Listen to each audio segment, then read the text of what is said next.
Turkey has launched a second wave of raids against Islamic State jihadists in Syria, and embarked on a new campaign to bombard camps of Kurdish militants in northern Iraq. The two-pronged operation against ISIL militants from the Kurdistan Workers Party (PKK), two groups who are themselves bitterly opposed, came after a week of deadly violence in Turkey that the authorities blamed on the organization's Turkish F-16s took off from their base in the southeastern city in Diyarbakir to carry out a second wave of strikes against ISIL after a first earlier in the day. The CNN Turk and NTV television channels reported the raids marked a major shift in policy towards ISIL by key NATO member Turkey, which has faced severe criticism from its Western allies for not doing enough to combat the jihadists. Turkish capital Ankara has also given permission for U.S. forces to use its Incirlik base for airstrikes against ISIL in Syria and Iraq. According to American and Turkish officials, a decision has been taken for Turkey's own security. Prime Minister Ahmet Davutoglu said, declining to give details on the agreement. In another operation, the Prime Minister's office has confirmed that Turkish warplanes bombed 5 camps of PKK militants on Kandil Mountain and in northern Iraq, where the group's military forces are based. At around 11 p.m. tonight, Turkish warplanes started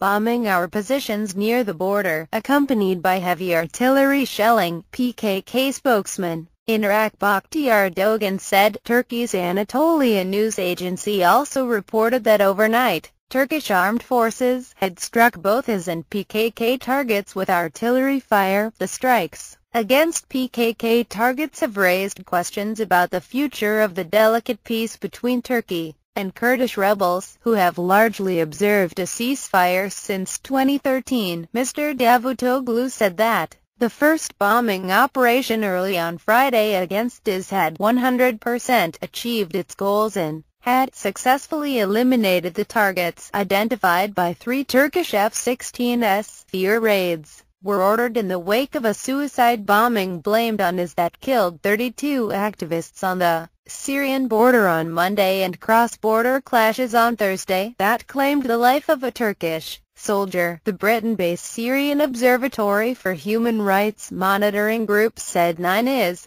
fighters were killed in the first attacks and 12 wounded. Those raids bombed 3 targets controlled by ISIL jihadists up to 14 kilometers inside Syrian territory. Anatolia reported Turkey will show the strongest reaction to the slightest movement that threatens. Mr. Davutoglu said the operation against ISIL reached its target and will not stop.